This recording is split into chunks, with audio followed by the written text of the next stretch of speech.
Hello dear students, welcome to the official YouTube channel of the home academy. आज की video में हम पढ़ने जा रहे हैं गवर्नर जनरल ऑफ बंगाल। एक बहुत ही इंपॉर्टेंट टॉपिक है क्योंकि इस टॉपिक में से क्वेश्चन जो है जेके एसएसबी के भी सीबीटी एग्जामिनेशन में बहुत ज़्यादा पूछे गए हैं।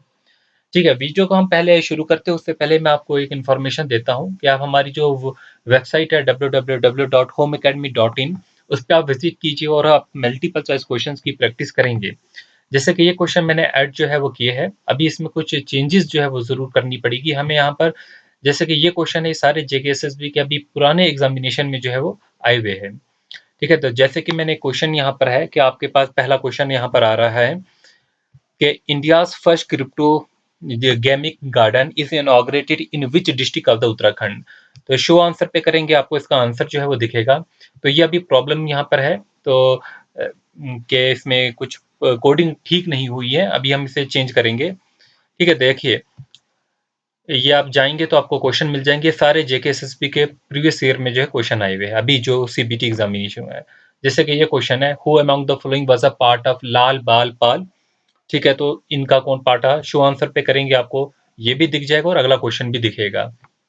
इस तरीके से नीचे जो है वो शो आंसर करके है, तो आप किसी पे भी क्लिक करेंगे आपको क्वेश्चन मिल जाएगा। ठीक है, तो इस प्रोग्रामिंग को हम चेंज करेंगे, चीज़ों को सीखेंगे आहिस्ता आहिस्ता, तो वेबसाइट जो है वो बेटर होती जाएगी। और यहाँ पर जो भी जेके एसएसबी में सीबीटी एग्जामिनेशन हुआ है 20 से 25 पेपर जो है यहाँ पर अपलोड होने वाले हैं। ठीक है, तो इस पर आप रेगुलर विजिट करें।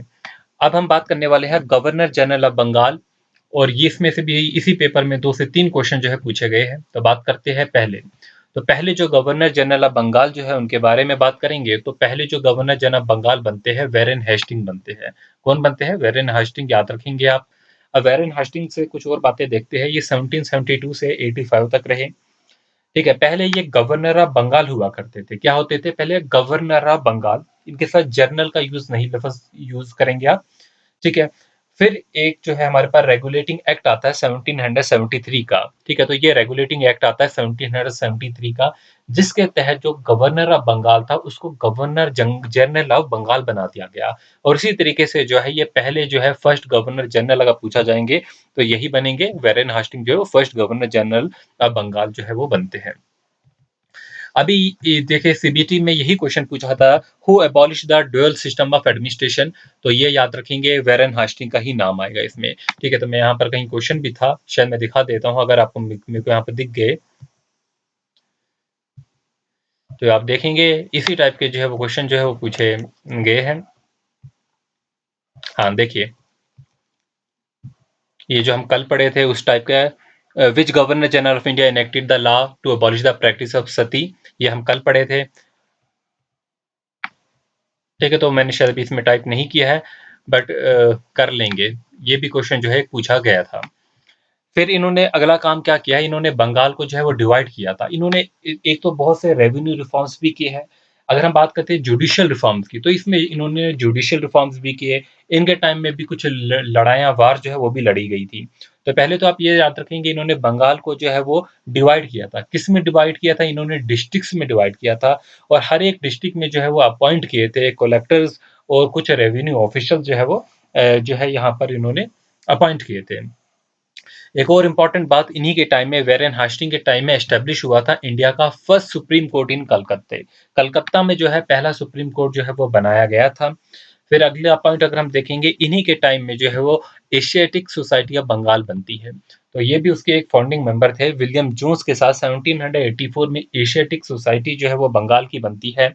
1784 में, अब डेट याद रखेंगे कि एशियाटिक सोसाइटी ऑफ बंगाल कब बनी? 1784 में। अगर पूछेंगे उस टाइम जो है गवर्नर जनरल कौन थे, तो वेरेन हास्टिंग थे।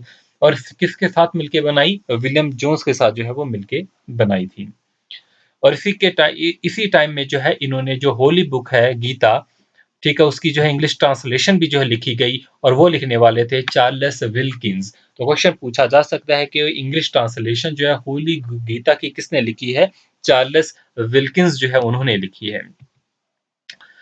अब अगला पॉइंट जो हमारे पास है, स्टार्टेड द दीवानी एंड फौजदारी अदालत एंड द डिस्ट्रिक्ट लेवल सदर दीवानी एंड निजामत अदालत।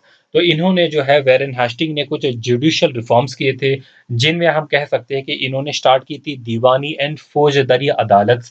ये अदालत जो है इन्होंने निजामत अदालत, ठीक है, सदर दीवानी, ये जो है अपीलेट कोर्ट जो है ये कलकत्ते में जो है वो शुरू किए थे। उसके अलावा जो है इन्होंने रीडिफाइन किया था हिंदू एंड मुस्लिम लॉज को, जो है इन्होंने वो रीडिफाइन किया था। एक ट्रांसलेशन की गई थी कोड की संस्कृत में, ठीक है, जो कोड जो संस्कृत में थी उसकी ट्रांसलेशन 1776 में की थी, जो कि काफी मशहूर है, कोड ऑफ जिंटोलास। ठीक है, तो ये याद रखेंगे, translation of the code in Sanskrit appeared under the title code of Gentoo laws. फिर इनके टाइम में जो है कुछ लड़ाइयाँ भी लड़ी गई है, काफ़ी इंपॉर्टेंट है, जिनमें एक तो रोहिला वार आती है, 1774 की वार आती है रोहिला वार, ये इनके टाइम में लड़ी गई थी। उसके अलावा अगर हम बात करते हैं अपनी एंग्लो मराठा वार की, आप देखेंगे कि वार से रिलेटेड जो है अभी रिसेंटली जेकेएसएसबी ने क्वेश्चन जो है बहुत पूछे हैं। तो आप सभी जानते हैं कि हम डेली बेसिस पे एनालिसिस करते थे, फिर जो अभी पेपर आते थे उन डेज की शिफ्ट का, तो उसमें हमने काफ़ी जो है वार से रिलेटेड जो है क्वेश्चन कराए हैं, जिनमें से जो है एंग्लो मराठा वार पे भी क्वेश्चन था। तो फर्स्ट एंग्लो मराठा वार जो है ये जो है इसी टाइम में लड़ी गई थी, और उसके बाद जो है ट्रीटी ऑफ द सालबाई की गई थी। तो ट्रीटी ऑफ द, जो भी ब्रिटिश जब भी कोई लड़ाई किया करते थे, उसके बाद जो हमेशा माहिदा किया करते थे, जिसे हम ट्रीटी कहते हैं। तो फर्स्ट एंग्लो मराठा वार जो है, अच्छा, अगर क्वेश्चन आ जाता है कि फर्स्ट एंग्लो मराठा वार कब लड़ी गई, तो ये 1776 से 82 के बीच में लड़ी गई। तो भूलेंगे नहीं, याद रखेंगे। फिर हमें जो है आगे जो है सेकंड मराठा वार भी पढ़नी है, ठीक है। तो फिर हमारा अगला जो है सेकंड एंग्लो मैसूर वार। सेकंड एंग्लो मैसूर वार जो है 1780 से 84 तक, 84 तक लड़ी गई, और उसके बाद जो है ट्रीटी ऑफ मैंगलोर की गई। अब मैंने साथ ही में ट्रीटी लिखी है क्योंकि क्वेश्चन ऐसे ही पूछा जाता है। तो आपको क्वेश्चन ऐसे भी आ सकता है कि ट्रीटी ऑफ द सलवाई जो थी वो किस लड़ाई के बाद जो है की गई। तो ट्रीटी ऑफ द सलवाई जो थी फर्स्ट एंग्लो मराठा वार के बाद की गई। फिर सेकंड एंग्लो मराठा वार के बाद कौन सी ट्रीटी की गई, ट्रीटी ऑफ द मैंगलोर जो है की गई। फिर मैंने रोहिला वार के बारे में ऑलरेडी जो है वो आपको बता दिया था कि रोहिला वार 1774 में लड़ी गई। तो आगे जो है जैसे कि पिट्स इंडिया एक्ट जो है 1784 में आता है, ठीक है, एंड एडमंड बुर्की बिल जो है वो 1783 में आता है। ये भी इन्हीं के टाइम में जो है वो पास किए गए। ठीक है, तो ये दोनों पॉइंट्स जो है आप याद रखेंगे। ठीक है, आगे जो है वो नोट्स जो है आप नीचे से जो है वो पढ़ सकते हैं, इसमें वेबसाइट पे जाकर उसका लिंक जो है वो नीचे दे देंगे हम। फिर आगे जो है हम लॉर्ड कॉर्नवेलिस के बारे में पढ़ने वाले हैं। लॉर्ड कॉर्नवेलिस जो है काफ़ी इंपॉर्टेंट है। इनके टाइम में जो है थर्ड एंग्लो मैसूर वार जो है लड़ी गई, और इसमें भी कुछ इंपॉर्टेंट पॉइंट्स है जो कि अक्सर पूछे जाते हैं। तो first person to codify the law अगर हम बात करते हैं तो वो कौन थे, लॉर्ड कॉर्नवेलिस थे। इन्होंने जो कोड बनाए थे उससे सेपरेट करता था ये रेवेन्यू एडमिनिस्ट्रेशन को जस्टिस से। ठीक है, तो जुडिशियल से रेवेन्यू को जो है वो सेपरेट कर रहा था। ये जो कोडिफाई इन्होंने किए थे लॉ। फिर जो है इन्होंने पोस्ट बनाई थी डिस्ट्रिक्ट जज की पहली बार। तो ये भी इसके लिए इंपॉर्टेंट जो है वो माने जाते हैं कि इन्होंने क्रिएट की थी क्या, पोस्ट, किस चीज की पोस्ट जो है इन्होंने क्रिएट की थी, डिस्ट्रिक्ट जज की जो है वो की थी। तो स्टार्ट किया था इनके टाइम में जो है परमानेंट सेटलमेंट ऑफ बंगाल। ठीक है, तो क्योंकि अभी आप पढ़ेंगे सर जॉन शोर के बारे में, आगे जो है वो गवर्नर जनरल होंगे। ठीक है, तो उनके टाइम में आप पढ़ेंगे कि उन्होंने प्लान किया था परमानेंट सेटलमेंट, और वो लॉर्ड कॉर्नवेलिस के टाइम में जो है वो जो है वो स्टार्ट किया गया था। उस टाइम जो थे सर जॉन श्योर जो थे वो सिर्फ प्लान कर रहे थे, और वो लॉर्ड कॉर्नवेलिस के बाद जो है गवर्नर जनरल भी बन चुके थे। उसके अलावा आप याद रखेंगे he is known as father of the civil services in India. सीधा सीधा जो है क्वेश्चन पूछा जाता है कि किसे कहा जाता है father of civil services in India, तो वो लॉर्ड कॉर्नवेलिस होंगे। अब इस टाइम जो है थर्ड एंग्लो मैसूर वार जो है वो लड़ी गई, और क्वेश्चन यहाँ पर आप ये भी याद रखेंगे कि थर्ड एंग्लो मैसूर वार के बाद कौन सी जो है वो ट्रीटी साइन की गई, तो ये ट्रीटी ऑफ द श्रीरंगपट्टनम जो होगी ये थर्ड एंग्लो मैसूर वार के बाद जो है वो साइन की गई है। तो इसे आपको भूलना नहीं है। आगे चलते हैं। He undertook the police reform. Police reform भी जो है इन्होंने जो है वो किए थे, और रिफॉर्म्स ऑफ द जुडिशियल इन 1793 में किए थे। जुडिशियल रिफॉर्म भी किए थे। तो पहले हमने बात किया कि इन्होंने जो है वो कोडिफाई किए थे लॉ 1793 में, तो जिससे जो है इन्होंने जुडिशरी को जो है वो रेवेन्यू से जो है वो जो है जस्टिस से जो है वो सेपरेट कर दिया था। तो इन्होंने इंपॉर्टेंट रोल, जैसे कि यहाँ पर लिखा गया है, he played an important role in planning the permanent settlement. ठीक है, अब जो है सर जॉन श्योरी जो है इनके बारे में जानते हैं। ठीक है, तो ये इन्हीं का पॉइंट रहेगा। सर जॉन श्योर जो थे इन्होंने जो है वो प्लान किया था। ठीक है, तो इसको मैं चेंज कर दूंगा या कहीं गलत ना समझना। देखिए, इन्होंने प्लान किया था, सर जॉन शोर जो थे 1793 से 1798 तक रहे। इन्होंने प्लान किया था परमानेंट सेटलमेंट। ठीक है, तो परमानेंट सेटलमेंट इन्होंने प्लान किया था और लॉर्ड कॉर्नवालिस ने जो है उसे इंट्रोड्यूस किया था। इन्होंने साथ में जो है एक और काम किया था कि इन्होंने इंट्रोड्यूस किया था फर्स्ट चार्टर एक्ट। पहला चार्टर एक्ट जो है 1793 में जो है वो इनके टाइम में इंट्रोड्यूस हुआ गया। और ये अपनी पॉलिसी के लिए जाने जाते हैं, वो नॉन इंटरफेरेंस की पॉलिसी थी।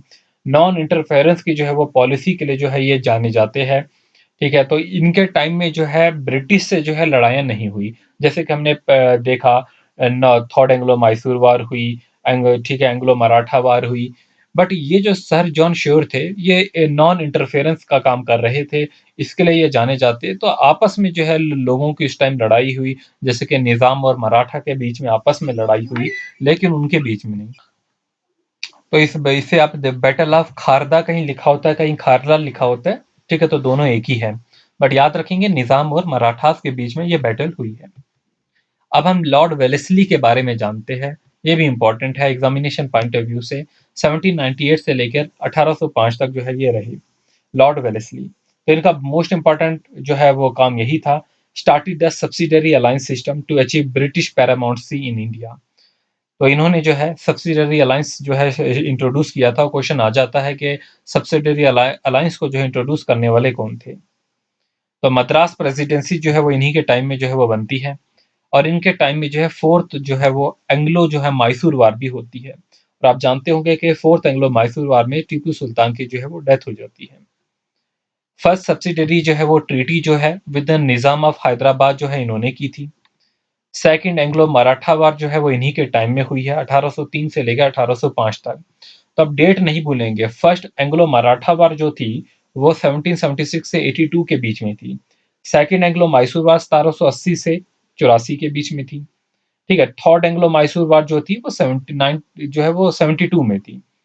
ठीक है, तो ये आप भूलने वाले नहीं है। फिर हम बात करते हैं 1800 में जो है he set up fort William college in कलकत्ते। कलकत्ता में जो है फोर्ट विलियम कॉलेज जो है वो बनाया गया। It was famous as Bengal tiger. उसका वो फेमस था किससे? बंगाल टाइगर से। He brought the censorship of the press act in 1799। तो ये भी जो है वो याद रखेंगे, क्योंकि आपको जो है आगे लिबरेटर ऑफ द प्रेस के बारे में भी पढ़ना है। ये शायद हम उसमें पढ़ चुके हैं ऑलरेडी कल की वीडियो में। तो लॉर्ड वेलेस्ली के बाद जो आते हैं जॉर्ज बार्लो। ठीक है, तो जॉर्ज बार्लो के बारे में पढ़ते हैं। ये इनका जो आपको एक ही काम याद रखना है, वो विलोर मिटिनी से रिलेटेड है। तो विलोर मिटिनी से कौन से गवर्नर जनरल रिलेटेड होंगे? तो याद रखेंगे जॉर्ज बार्लो जो थे ये इससे रिलेटेड थे 1805 से 1807 तक। फिर अब इंपॉर्टेंट गवर्नर जनरल है लॉर्ड मिंटो फर्स्ट। देखिए, लॉर्ड मिंटो फर्स्ट क्यों इंपॉर्टेंट है? क्योंकि जो अमृतसर ट्रीटी थी, ठीक है, इन्होंने ही कंक्लूड की थी। अमृतसर ट्रीटी 1809 में रणजीत सिंह के साथ जो है इन्होंने कंक्लूड की। और इनके टाइम में चार्टर एक्ट जो है 1813 जो है वो पास किया गया। फिर हम बात करते हैं लॉर्ड हेस्टिंग की। लॉर्ड हेस्टिंग 1813 से 1823 तक। तो इन्होंने जो है एक पॉलिसी को अडॉप्ट कर लिया था, policy of intervention and wars. Lord Hastings का याद रखेंगे। ऊपर हमने जो है वो अभी पढ़ा था कि इनके बारे में, सर जॉन श्योर के बारे में, कि वो जो है उन्होंने जो है नॉन इंटरफेरेंस की पॉलिसी रखी थी। लेकिन लॉर्ड हेस्टिंग जो थे, इन्होंने जो अडॉप्ट कराई थी पॉलिसी, जो अडॉप्ट की थी, वो इंटरवेंशन की थी और वार्स की थी। तो इनके टाइम में जो है काफी लड़ाइयाँ हुई, जिनमें से इंपॉर्टेंट लड़ाइयाँ जो है एंग्लो नेपालीज वार होगी। ये 10 साल रहे, और जो है ये 10 साल जो है ये लड़ाई भी चली। एंग्लो जो है नेपालीज वार जो है पूरे 10 साल जो है फिर ये रही 1813 से 1823 तक। फिर जो है थर्ड एंग्लो मराठा वार। अब थर्ड एंग्लो मराठा वार जो थी 1817 से 1818 तक रही। अब देखिए, फर्स्ट एंग्लो मराठा वार 1776 से जो है वो 82 तक रहती है, भूलेंगे नहीं, पहली मराठा वार। सेकंड जो है वो लॉर्ड वेलेस्ली के टाइम में 1803 से 5 तक रही। और लॉर्ड जो हेस्टिंग के टाइम में जो है वो 1 साल जो है ये जो है वो लड़ी गई। और आप जानते हैं कि अगर आपने हिस्ट्री में जो है डिटेल में चीज़ें पढ़ी होगी, तो जो लॉर्ड हेस्टिंग थे, इन्होंने जो है फोर्स किया था, ह्यूमिलेटिंग ट्रीटीज कराई थी। उस टाइम के जो ये सिंधिया और पेशवा थे, ठीक है, तो इनसे जो है ट्रीटीज कराई थी फोर्स करके काफी। फिर जो है इन्हीं के टाइम में इंट्रोड्यूस हुआ था रोयतवारी सिस्टम। आप जब जो ये एग्रीकल्चर से रिलेटेड पढ़ते होंगे, रोयतवारी सिस्टम, मनस्वेरी सिस्टम, तो इनके टाइम में जो है इंट्रोड्यूस किया गया था रोयतवारी सिस्टम। कहाँ पर ये इंट्रोड्यूस किया गया था? मद्रास में। बट ये भी पूछा जाता है कि किसने इंट्रोड्यूस किया था वो? थॉमस मुनरो जो थे, वो मद्रास के उस टाइम गवर्नर थे। तो थॉमस मुनरो जो थे गवर्नर मद्रास के थे, लेकिन जो लॉर्ड हेस्टिंग थे, ये गवर्नर जनरल ऑफ बंगाल थे। थॉमस जो मुनरो जो थे वो सिर्फ गवर्नर थे, और ये गवर्नर जनरल थे। तो इनके टाइम में ही इंट्रोड्यूस किया गया था। और गवर्नर जनरल में जो लास्ट आपको पढ़ना होगा गवर्नर जनरल में, वो है लॉर्ड एमरेस्ट। ठीक है, तो लॉर्ड एम हर्स्ट जो है 1823 से 1828 तक रहे।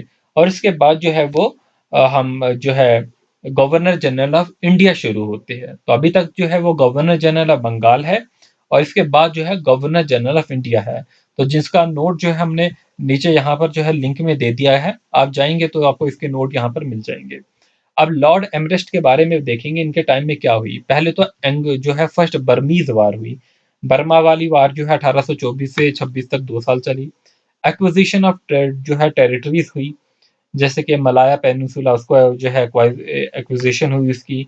फिर जो है कैप्चर होता है किसका? भरतपुर का, 1826 में। तो ये जो काम हुए, ये लॉर्ड एमरेस्ट के जो है वो टाइम में हुए हैं। तो आप जो है इन क्वेश्चंस को जो है अच्छे से कीजिए। ये जो है काफ़ी इंपॉर्टेंट जो है। आप वेबसाइट पे जाएंगे, आप इसमें मेन मेन पॉइंट जो है नोट्स के अपने नोटबुक पे जो है वो लिख लें। ठीक है, क्योंकि ये आपके पास जो है हमेशा है, रहने वाली चीज़ है। आप जो है जाएंगे, मैं इसका टेलीग्राम पे और नीचे भी कमेंट में जो है वो लिंक शेयर कर दूंगा।